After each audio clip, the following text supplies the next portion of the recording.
الطريق إلى جبل بني سيدال ليست معبدة، تتناثر في جنباتها تجمعات سكانية قروية يعرفها أهل شمال أفريقيا بالدواوير.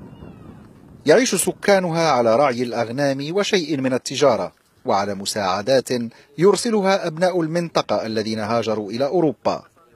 غالبية من هاجر يعيش بعيدا عن الأضواء، لكن من بينهم شخصيات طبقت شهرتها آفاق هذه المنطقة الأمازيغية وتجاوزتها. إلى هنا مثلا ينتمي الأديب المغربي الراحل محمد شكري صاحب رواية الخبز الحافي. ومن جبل بني سيدال ينحدر محمد بوطالب رئيس بلدية مدينة روتردام في هولندا.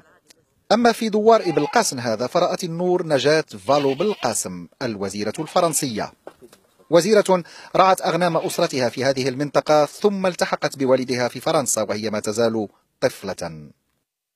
من هنا من هذه القرية في قلب جبال الريف المغربية خرجت وزيرة التعليم الفرنسية نجاة فالو بالقاسم، وزيرة تجد نفسها اليوم في خضم جدل فرنسي جديد قديم حول العلمانية والدين وقيم الجمهورية ومكانة المهاجرين في المجتمعات الأوروبية.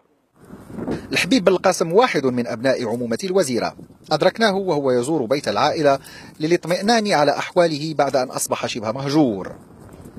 يتذكر أيام زمان والظروف الصعبة التي دفعت أعمامه وأخواله إلى الهجرة نحو الشمال، كما يتذكر ابنة عمه. ولدت نجاة وكبرت هنا، كانت تلعب وتتكلم الأمازيغية.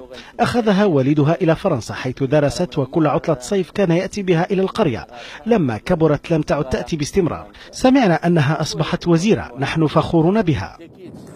زيارات نجاة بالقاسم لم تعد منتظمة إذن، لكنها عندما تأتي تلفت انتباه الناس وشعورهم بأن واحدة من أبناء الشعب أصبحت اليوم تجلس إلى موائد كبار هذا العالم. شعور يأمل المغاربة أن يشكل حافزا لشباب اليوم في ضفة المتوسط هذه كما في ضفته الأخرى.